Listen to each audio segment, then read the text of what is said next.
Welcome back. Today's Moxie Minute is all about the story you're telling yourself.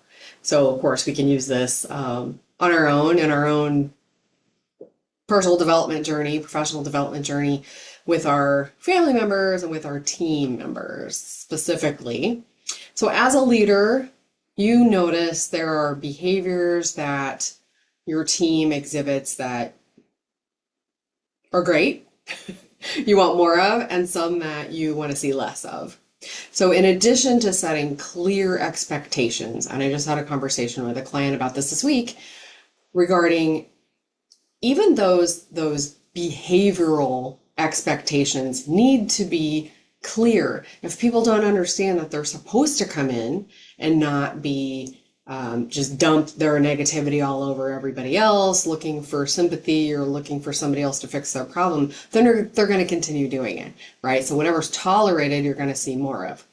That's just an example that we've all experienced, right? So it's like, well, what kind of attitude, what kind of behaviors, how do you want them to communicate?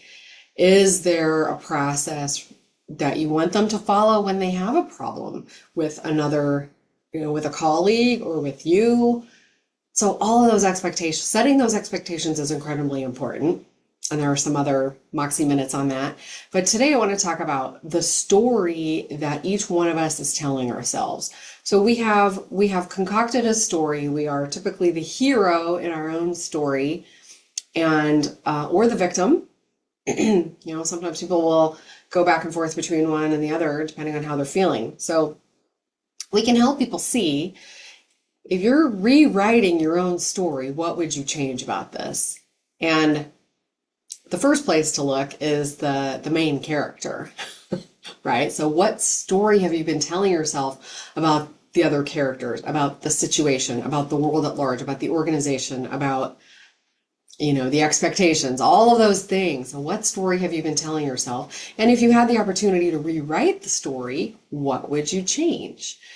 It's a powerful, simple thing.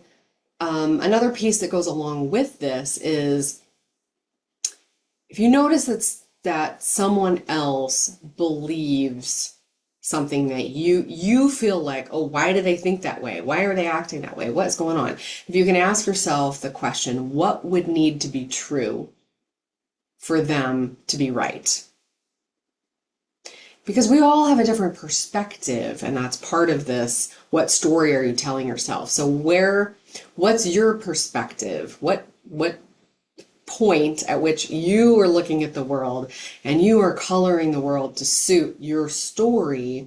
Could you change your vantage point and see things from a different person's perspective and from their storytelling point? And that can work magic, my friends.